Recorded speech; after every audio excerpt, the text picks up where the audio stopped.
Jeannie Lynch coming back to you today. Welcome back to my channel. Really happy you're here and happy to continue the beautiful work of spiritual modalities for a spiritual life, that beautiful playlist. A couple years ago, I promised you I was going to find really cool modalities from around the globe and find fascinating teachers who could bring that information to you in a beautiful and new way. Well, Jackie Coban is my next guest, and she is absolutely that person. We're going to be talking today about the Enneagrams. Now, stay listening. I know I featured the Enneagrams a couple years ago on my channel, if you want to check out my cards. But today, we're diving into the personality types, but specifically, we're looking at our beautiful numbers in their Enneagrams and how we tend to sabotage ourselves. And on top of that, we're going to be giving you the antidotes to those sabotaging behaviors. I'm so excited to share this work with you today. Jackie is a triple certified NLP Enneagram life coach, and she has such dynamic energy. She's also very intuitive, and she brings it in such a crisp and beautiful way. I can't wait to share her with you today. So stay listening and stay watching. That fun interview is coming up next on my channel.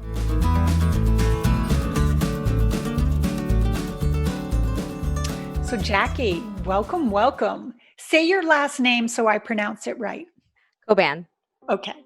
So I'm so excited I feel like I already know you because I've been immersed in your content on podcast, and you're going to talk about how we can connect with you also.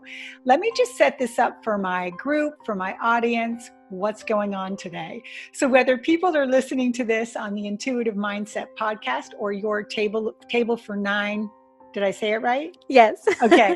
Podcast, or listening or watching this on HD Color on our YouTube channel. We're just acknowledge the audience first and say thank you for your time today. And we're really excited. This is Jackie's first time on video, so we get to bring some of her content to HD Color, and I'm really excited to be able to do that today. Today's topic, I'm going to go back in my playlist on my channel, and we're going to reopen the door to Enneagrams, which I just have to for those people, because you're going to get into what an Enneagram is today, but I just have to say how much I love this personality type. It's a good one. I'm into all of them, but this one really hit home. It's made a better relationship. It's made a better person in me. I love working with it as a coaching tool myself, so you're going to explain how to do that.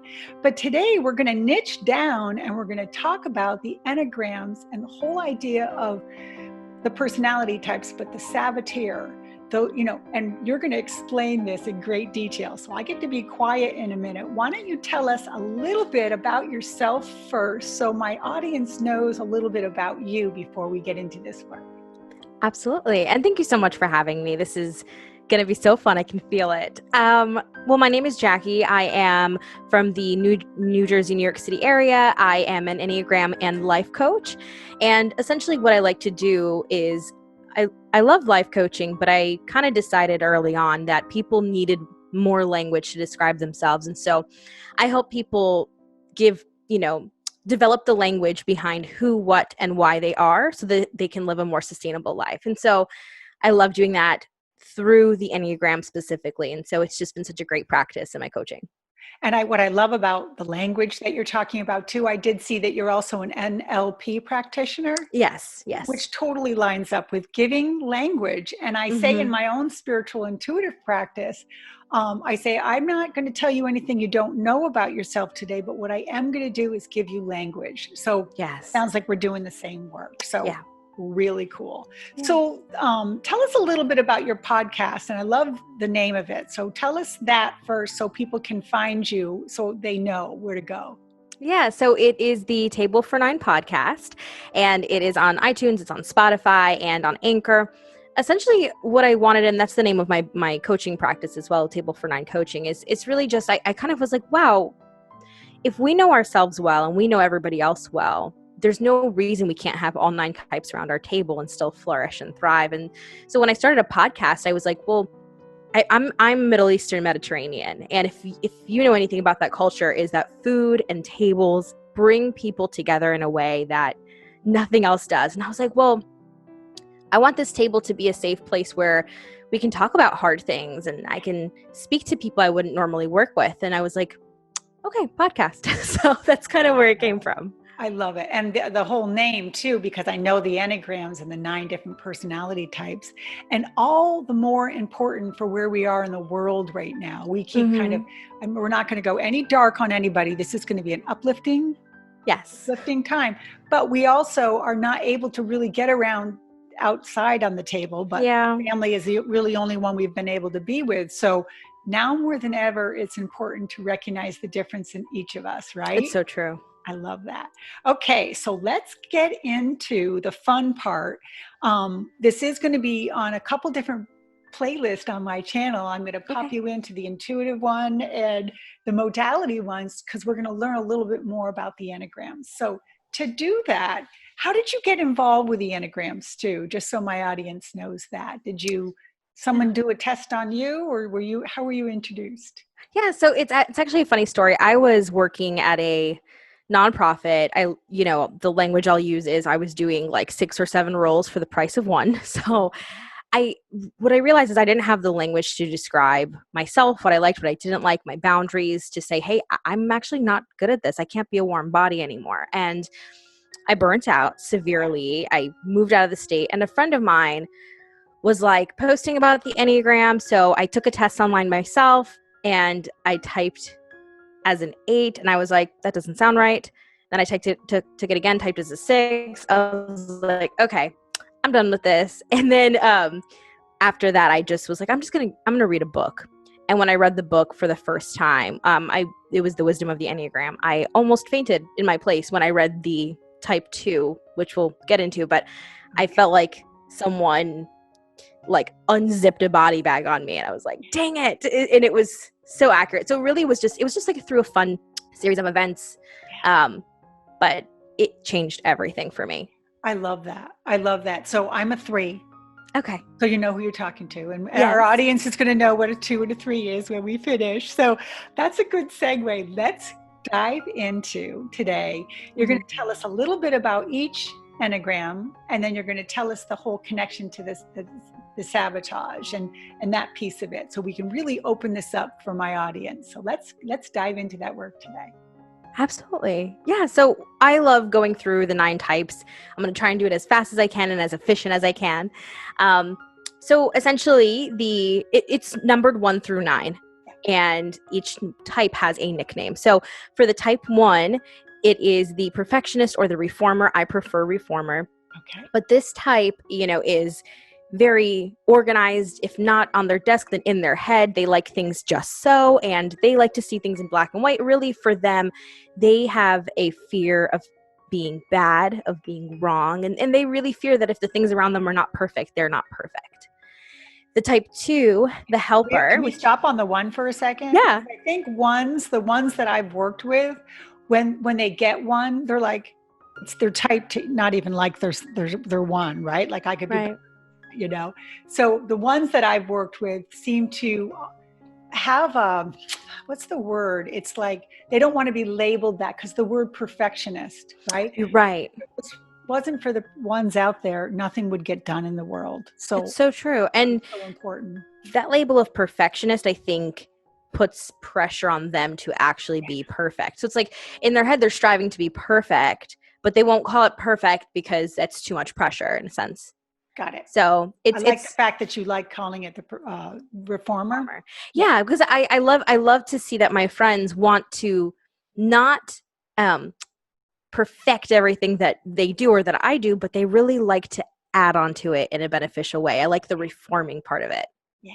I want to add too, I know we're going to get into this, but it's just such a good time to say that this personality type, or the types and the Enneagrams, can be used in so many different ways. Mm-hmm. I've been trying to get my man's canine search and rescue team to let me come in and break them down. I used to use it in my banking career with the different people that worked in our team, so we could work better together. So back to your point about the table of 9. I love that. Okay, let's keep going. Sorry about that little sidetrack. No, that's okay. I love sidetracking.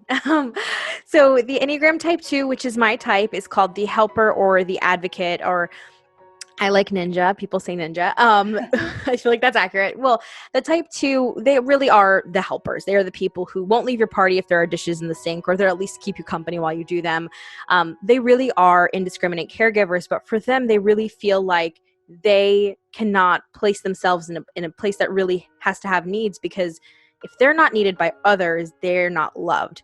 And if they have their own needs, they can't really be serving other people. And so their fear is ultimately being unworthy of love. Got it. The type 3, which is one of the best, is called the achiever. I also call them the best. I like to nickname them the best. But really, for them, they are hard workers. They are, usually in companies, they're the CEOs. They're the people who are always moving up really quickly, moving sideways. It's incredible. But for them, a core belief of theirs is sometimes that their achievements really are what amounts to their worth. And there's almost this deep fear of, and we'll get to the self-sabotage, of course, but this deep fear of, I didn't really earn anything that I have, but it's by what I earned that's my value. So it's like that inner tension. I will tell you, funny thought is that whenever I have a coaching client who's a 3, they're like, I'm going to be your best client. I'm like, all right, we're going to start over now. Oh, too funny. I'm like, we're starting over from the beginning. The Enneagram type 4 is called the individualist or the romantic. I love 4s. They don't have feelings or do feelings. They are feelings. And that's a superpower of theirs. They're not, crazy, intolerable, none of that. They're just emotional and deep feeling people. And for them, they have this fundamental need to be unique and to be different. And for them, that is deep seated in the belief that if they're not set apart, if they're not memorable, they'll be forgotten. They'll fade into the abyss, so to say. They won't leave their mark on the world. And they really won't be worth remembering or worth being loved. And so for them, they really want to stand out and be as unique as possible. For the Enneagram type 5, which is the observer or the, I like to say the theorist. I think that's the most accurate term out there. Of all the Enneagram names that are ascribed to a number, I think theorist is so accurate for the 5. For them, they are all about knowledge. Knowledge takes less energy than feelings, and they love to conserve their energy. And for them, a huge fear of theirs is being depleted of energy and also being seen as incompetent. So for them, knowledge is where it's at, and they love to preserve that and be experts on the subject. Not to jump to a 9, but I've always thought a 9 was the most conservative with energy. Is a 5 more conservative with their energy than a 9 is? They are. And you can find a 9 that is just as conservative with their energy, but for very different motivations, right? And we'll get to the 9, but for the 9, their motivation would be, well, this is too much expendable energy and it could cause conflict internally or conflict externally. Good point. Okay, got it. Yeah. Love it. Okay, this is great. So the Enneagram type 6 is called the loyalist or the guardian. I love guardian. I think that exemplifies them. They are guardians for the people that they love. They're guardians for the rules. For them, people, you'll see memes and stuff on the internet. They're like scaredy cats. They're scared. No, they're just the kind of people that, I like to say it gently, like they live in code yellow all the time. Got it. Like if something could go wrong, it could go wrong. And so I'm going to think through every possibility so that it doesn't. And so sometimes we might think that they're negative. They're not. They're actually protecting you, me, and everyone around them. And for them, their fear is just that. It's just that they could be unprepared or without support at any point in time. Are they thinking triad, doing triad, feeling triad? Obviously, they're in their head. Is this the one that is the most in their head? Actually, no. And I will tell you why. So there's this thing called anchor points. Okay. So 2, 3, and 4 are in the heart. 5, 6, and 7 are in the head, and 8, 9, and 1 are in the body. However, if you look at 3, 6, and 9 with their wings, they don't have a wing outside their center. So 3, your number, your wing is 2 in the heart center or 4 in the heart center. 6, it's 5 in the head center or 7 in the head center. So because 3, 6, and 9 are so deeply rooted in their type, they actually repress that type the most. That's so important to know. Could you explain, because I know what a wing is, but just so people know what a wing is, because that's a new word. I know it's on either side of the numbers. Yes. There's different ways, but explain that in Enneagram terms for us. Yeah, absolutely. So a wing is if you think of a bird, It's literally the numbers to the left and to the right. And so it's on the Enneagram is like a circle. It's like a clock. The 9's at the top, the 6 is at the bottom, and then the other numbers fill in on the sides. And if you look at your number, like for example, I'm a 2, my wings are the numbers on either side, not my runner-ups on my scores, Yes. left or right. So I'm a 2 with a 1 wing or a 3 wing. And what the wing does is you don't become that number. Your core motivations stay the same within your number. However, you might borrow some attributes. So I have a very strong 1 wing, which is that reformer. So I'm the kind of person that my motivation as a 2 is to help people. But sometimes I'm a little just so when I'm helping people. I'm still motivated by helping, but I have my moments. And then you catch me in a work mode and I'm like CEO mode, that's my 3 wing, and I'm going. So I didn't change, but I took on attributes. That's a great way of explaining it. Thank you. And I have seen where people say the wing is something else. So I like the fact that you're giving clarity to the numbers on either side, and you might vacillate one to the other. So I like that. Thank you for that explanation. Okay, we're moving on. Yeah. So that's with the anchor points, the numbers that are in the middle, they tend to repress the center the most. So you might find as a 3, even though you're in the heart center, you might repress your emotions more than tap into them. Got it. Because they're right at the forefront. So it's very interesting. But yeah, so the type 6 is really amazing and they're always looking out for you. Type 7 is called the enthusiast or the party. I like to say that they're the Peter Pans of the Enneagram. They are so fun. They're always down for a last minute adventure. They're always like, you want to go on a cruise to the Caribbean tomorrow? They're coming with you. They're so fun and exciting and full of joy. They are a joy to be around. But for them, there's a catch. And if they believe that if they go from one fun experience to the next, one great enthusiastic project to the next, one vacation to the next, they can escape their pain. And for them, their fear is being trapped in deep emotional pain. Not like, oh, I'm not going to run a mile, I might fall and scrape my knee kind of pain. But if I open up this can of pain or this memory, it's so deep. They feel so deeply that they're like, I don't think I'll ever get out of it. I'd rather just go from one thing to the next. So, I have a lot of friends who are 7s and I love them dearly, but they're thinking about their next vacation before they get off the last vacation. So it's, well, what's next? What's really going to keep me busy? Got it. So the Enneagram type 8 is called the challenger or the contrarian. I think they are the most misunderstood of all the types. Interesting. Yeah, because they're blunt. They're black and white. They are, I think a lot of people who tend to be a little bit more empathetic would say they're aggressive, but they're just forward black and white people.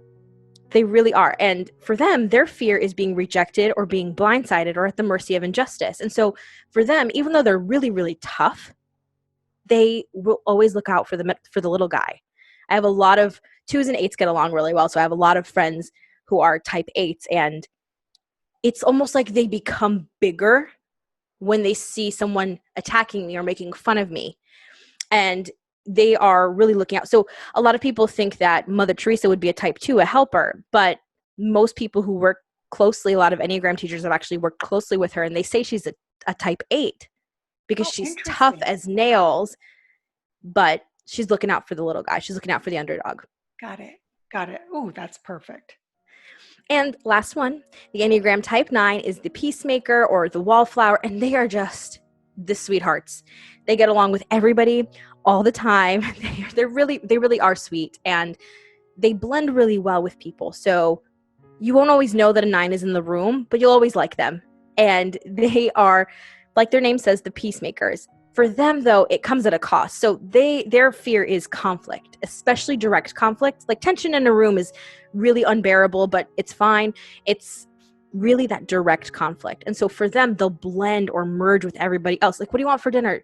I want Chinese. That's fine with me. What do you want to go for dinner? Whatever you want. Like, what do you think about this opinion on a project? I think this person's fine. Like, they just go with it so as not to cause conflict. And for them, that fear is conflict, but also there comes a fear of, I don't feel like the people around me really ever know me because they're just always agreeing with other people. I have to tell you, my Michael, my man, is a 9, and he is just what you just said. And I always call him the great negotiator, but he's a good negotiator when everyone's calm and they're open to hearing it. But put that same scenario between 2 people who are arguing, and I've just thrown them in the fire. Oh yeah, So. they're incredible referees, but if he's the one that needs refereeing, you'll probably watch him shrink back a little bit. I mean, like you said before, 5s and 9s are really similar. My partner, my boyfriend's a 5. And so I'll tend to like really approach it gently so that it's a discussion and not a conflict, because for him, it takes his energy. And for the 9, it's breaking the peace. And that's really hard for them. Got it. It's so good. Okay, so you've gone through and you've just explained each one of them. Now we're going to dive a little bit deeper into the whole idea of the saboteur. When people are listening to this, Jackie, is it a good idea? Should I kind of put a little note in front of this when I do this, stop and take the test and know who you are, so that when they're listening to this, it's a little bit more relevant? And tell us, where do we go to get this test so we can uncover who we are, so we can attach it to the people maybe even around us? Yeah. So I do think it's important to know who you are. A lot of people can type by listening, and they're like, oh crap, she read my mail, but I'm not a fan of a lot of the online tests. And like I said to you before, I typed as an 8, I typed as a 6. And here's the thing, if I'm feeling a lot more stressed out today, I might type as a different number. A test doesn't really get your motivations. I do love the RHETI test. It's RHETI. It's a paid test. Okay. Yeah, I'll send it to you. Okay, good. It's a paid test, but it is very accurate. Other than that, I will tell you, getting a good book, picking up a good book and just reading through it, you'll know your type almost immediately. Well, let's do this. When I do these beautiful interviews and people can see, I usually put books up and let them see. So you'll send me the names of these, and I'll flash a beautiful slide that shows the ones that you recommend, so people can really dive deeper. So, because right? So let's go right to the expert and get the right advice. Okay, let's do it.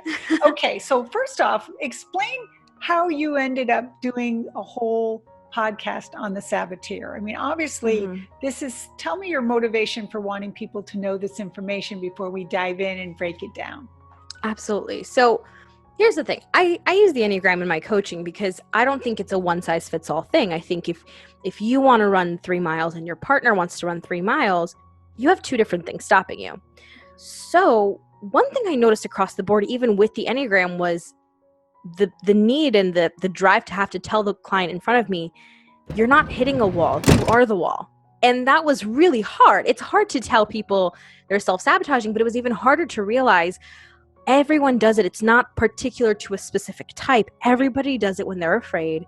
And I noticed the different Enneagram types, all the 9s kind of leaning in the same direction of self-sabotage, and all the 2s doing the same.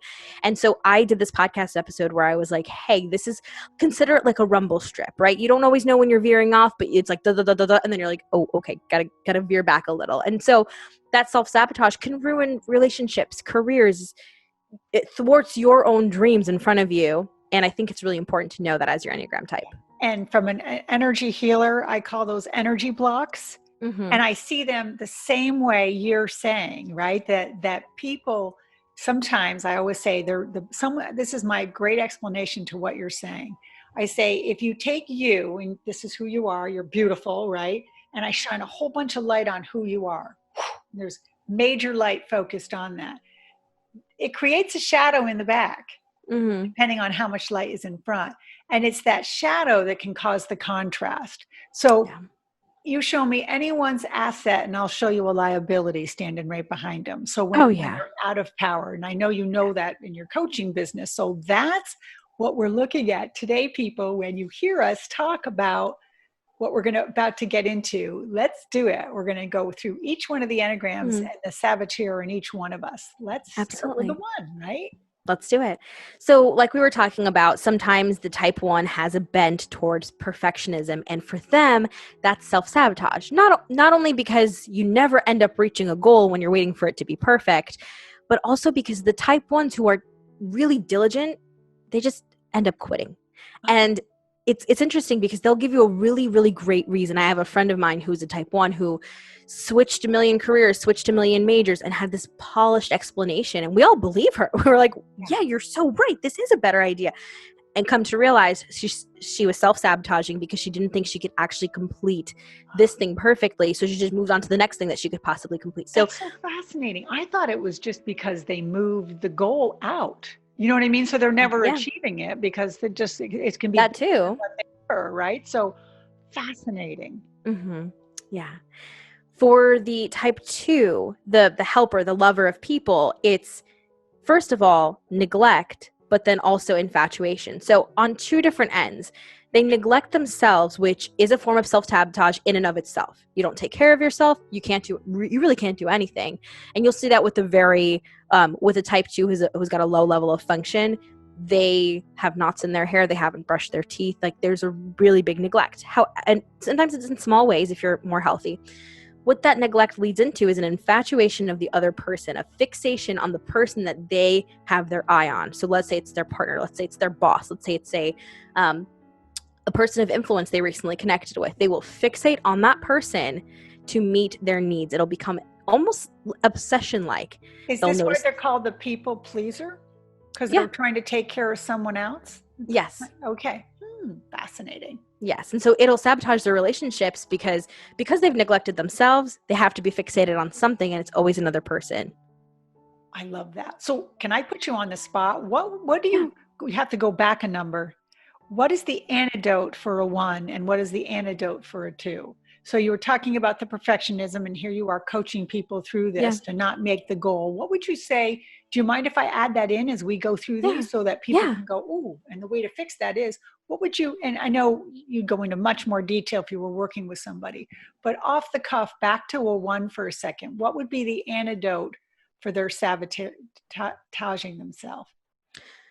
I would say the antidote for that is to ask themselves what their measuring stick is. Like if you're saying, oh, it has to be perfect, what are you comparing it to exactly? Because if you put a name to it, fine, that doesn't become perfectionism anymore. That's a goal, right? If I want my house to look like Susie's house, okay, that's not perfectionism. That's just a goal. Okay. But if you're like, it's just got to be perfect, you're never going to get there. And so for them, it's really just putting an actual tangible, it's like, a SMART goal behind everything they do. Yeah. Oh, I love the measuring stick idea. That's perfect. Okay, go to the 2 then. The antidote for a 2 who is worried not about themselves but everybody else. What's their antidote? Self-love? Practicing their self-care muscles. It's a muscle that atrophies. It's so easy.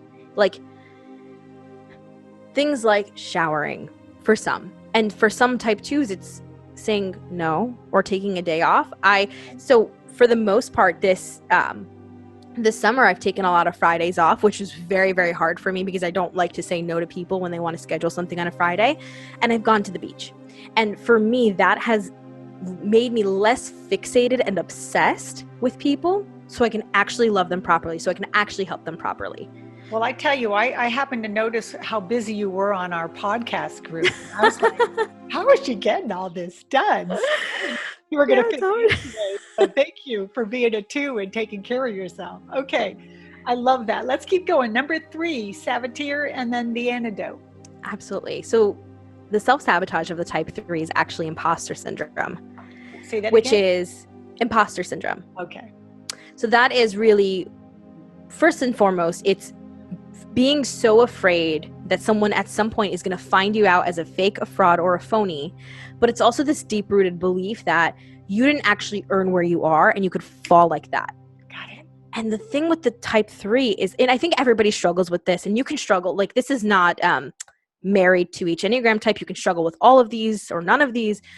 But with the type 3, with living a life that says my value, my worth comes from what I earn, and then having this imposter syndrome that goes, by the way, you didn't actually earn what you earned. Yeah. It causes this inner tension, and it's almost like an implosion. So my sister's a type 3, and I notice this a lot in her work where I have to remind her, no, you earned this. Or I have friends who are type 3s where I'm like, you don't actually want to break up with this person. You're just feeling a lot of internal pressure right now. So there's a lot of like, I can't do this, and a need to back away from everything.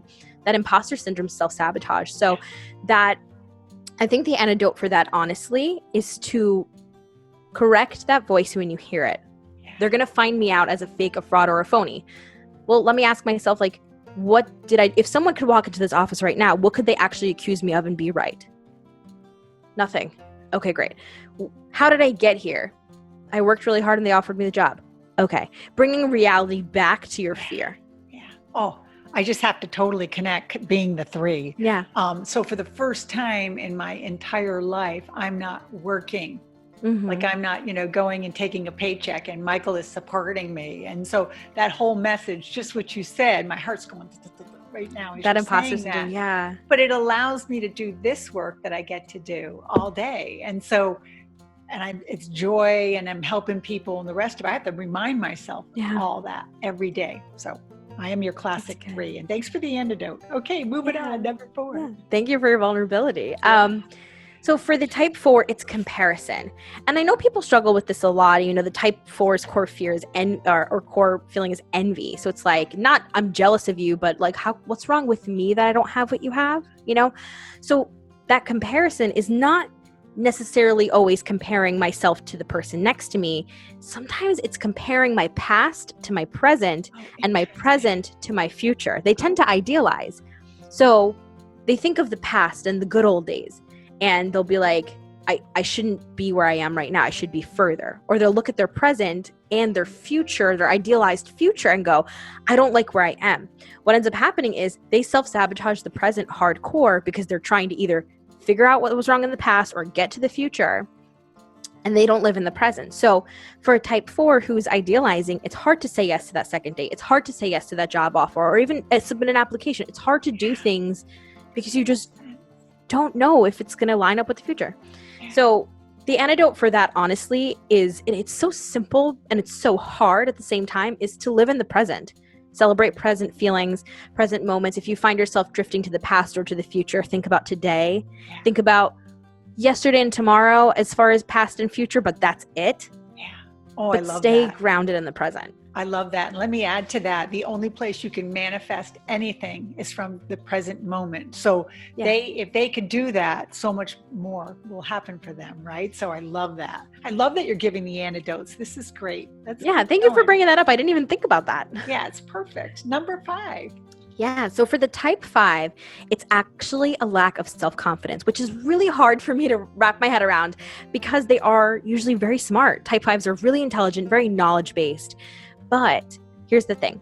When there's a lot of pressure, to make a decision that you can't really back with knowledge, like asking somebody out or asking someone to marry you or picking out a new car. Like there's not really a lot of knowledge. It's mainly based on what you want. It's very hard for them to pull the trigger. When they have to make decisions that are based on just self-confidence alone without the knowledge to back it up, they lack a confidence in themselves that ends up making them put off decisions, lose that time space, that time frame where they can make the decision and miss out on a lot of opportunities. So these are the ones that are on Google all day trying to research every decision they're making, right? So that it's the right informed decision. Yes. If you meet a 5 and there's not a few things in their Amazon cart or wish list, they're not really a 5. Okay. They're like, it was taking forever. But I will tell you, the antidote for that is for a 5 to be able to actually think how much of this is me and how much of this is knowledge. So being able to separate knowledge from the confidence that you have to have in yourself, you'll actually get there faster. It'll take a little bit because you're dealing with both still, but you'll actually get there.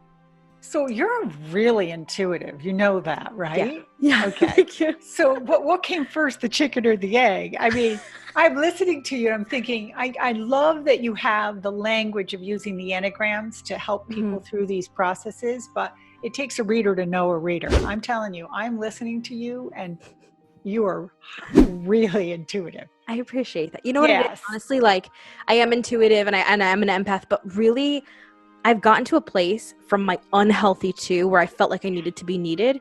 When I stripped that away and I realized all that was left was actual love for people. Like if I put myself second, it wasn't because I didn't value myself. It's because I just love people. And being able to read the people that you love and even the people that you love but don't really know, it comes out of that like pure, I benefit nothing by telling you this, by helping you. I get no reward. And I love people, so it just comes out. Yeah, I love that. And today I had this awareness, and I've been doing this work for years, but I had this awareness around the word intuitive. You know, people go, I have my calendar and it's very intuitive, and Mac computers are really intuitive, and Right. it was easy because it's very intuitive. Intuitive technology. Yeah, and really all they're saying and all that is that they're following the path of least resistance, and it's easy, and it happens automatically, and and that's really when we're being tapped in, tuned in, turned on. We're following flow. We're not resisting and fighting. So I love that it's part of this conversation too. So it's perfect. Let's keep going. We're on 6. We did did you get the antidote for 5? I think you did. Yes. Being present. Okay. So 6. All right, 6. So the self-sabotage for type 6 is suspicion. So like I said, type 6s, they tend to live in code yellow all the time. And that's fine. And that worry is okay. That concern is okay. When the concern starts to go into suspicion, what ends up happening is that they're suspicious of everything around them. They don't think anything is solid. Nothing could be going wrong, but they'll just wait for the other shoe to drop.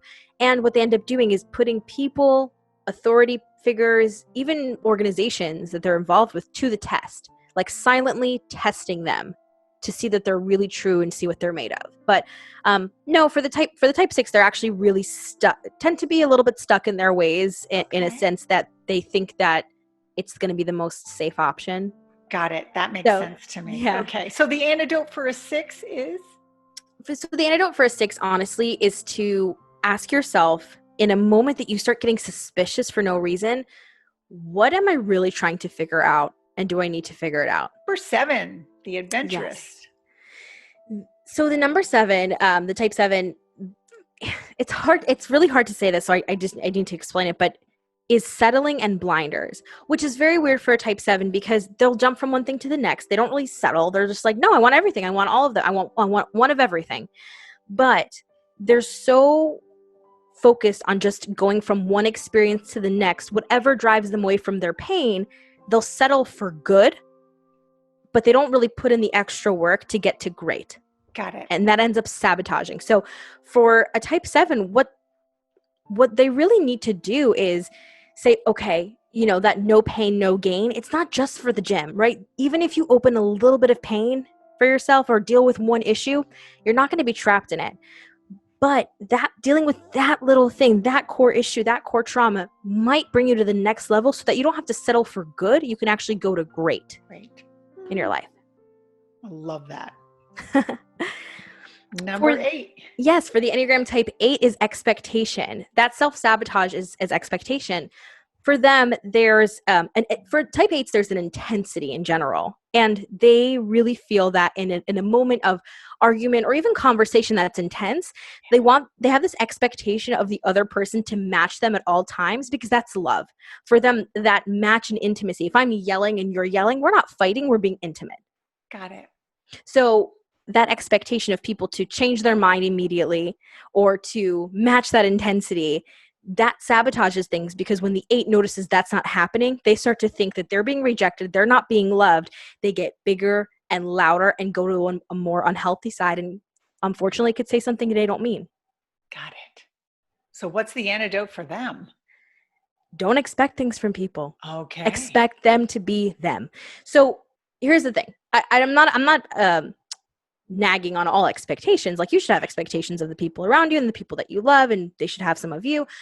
But if you are being intense in your emotions and you're with someone who doesn't really like intense emotions, being able to separate that from this is how they're reacting to this is not a reflection of how they love me or whether or not they do, don't expect that type of reaction. Let me quote Brene Brown. Whose husband actually said it better. She gives her husband credit for teaching her this. She said, when she realized that the people in front of her were not there trying to really upset her and be, and make and ruin her day, that they were absolutely just doing the best that they could do, it made her life easier. Yeah. And and I just really, if you think about that, these people who upset you in conflict and the rest of it, just assuming that they're in that moment, giving their very best. When you can see someone from that light, the expectation gets dropped. And then it benefits you. It's not even the other person who's getting off on it. It's so, I love that. And expectation, we've been talking about this quite a bit on my channel too. I have to do this for our listeners. We have the law of attraction says expect great things. Yeah. And so in manifesting, expect the best and, have an intention and all that.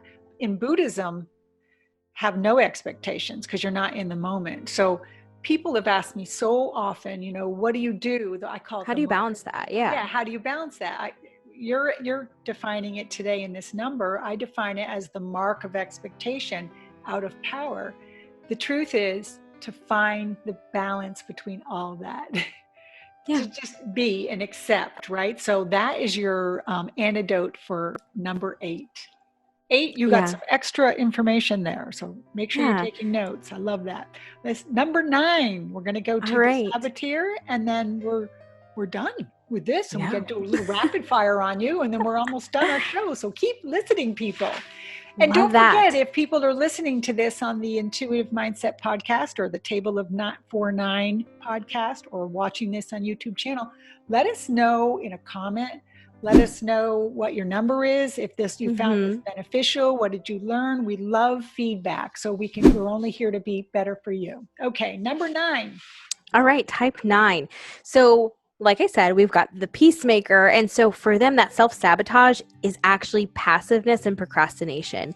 And while we might think those are traits like, oh, I get angry, I get passive, or I just tend to procrastinate, that actually ends up being self-sabotage for the 9.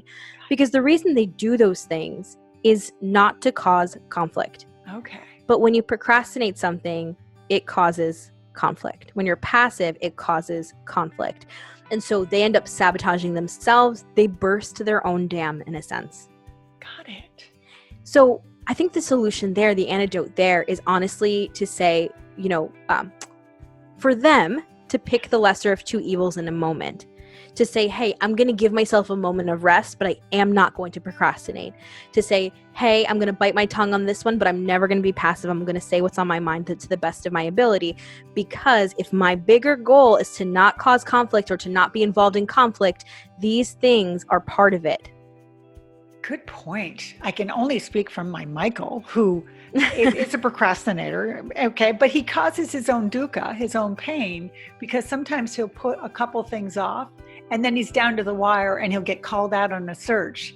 Yeah. And his logs aren't done and he forgot to, so then he pinches himself, right? Because he's like, oh, if I'd been ahead of that, I wouldn't be in that situation. Yeah. So I think that's what you're saying. So I loved this conversation. Very fun. I have a beautiful list of all the people in my beautiful group who I know their numbers, so I know who to tag on this video and this podcast. I am going to make sure that the people I love dearly hear this, because what we've talked about today is truly just there to assist people be the best of themselves. Yeah. And I just have loved talking to you. I love your energy. I want to follow you on all your platforms. I'm going to put all your links below for my new friend Jackie, and I want you all to write her a review on iTunes, please. Yes, if you've please. heard this and you've enjoyed it. And let's not stop here. We can hopefully do some more work together. Yeah. I would love to run into our rapid fire. Let's do it. Ready? And I have to tell you, Jackie has no idea what these questions are. So no, I don't. I'm so excited. The music's keyed up. You could only answer these with 1 or 2 words. This is my chance to say thank you for your time today. Have a great vacation that you're heading on. Be safe, wear a mask, all that good stuff. Yes. Okay, rapid fire. Here we go. What is your favorite movie? Ooh, Eternal Sunshine of the Spotless Mind. Oh my God, that was fast. Say that again. It's called Eternal Sunshine of the Spotless Mind. Okay, I'll have to find that. If Very you were good. going to change the world, Jackie, the world needs what in order to be changed? More beach days. Totally agree. We all have pet peeves. What's one of yours?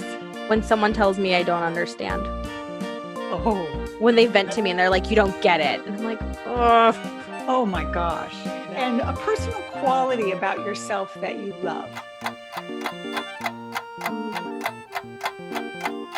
I'm really good at cheering people up, but not letting them divert from what's really going on. So I'm good at being a middle person. Oh, I can see that in you. And then the last thing before we say goodbye, what are you doing when you're experiencing pure joy? Oh my goodness. I am probably laughing by myself. I love to laugh by myself. I'm not embarrassed of it. I laugh out loud when I have to laugh. I just let it out of my body. But it really is like, I read this thing where it says laughter is just the fact that your body cannot contain joy. And so when I'm feeling really happy or excited, like I don't stifle, I just laugh. I just laugh out loud. And hey, being good company for yourself, if you love yourself and Yes. you're good company, that's half the stuff I try to teach. So Yeah. I'm glad you have that. Hey, thank everybody for listening, whether you're following this on our podcast or listening and watching on HD Color. Thank you everybody for listening and being part. Don't forget to comment below. We truly do appreciate you, and we'll see you next video and next podcast. Have a great day.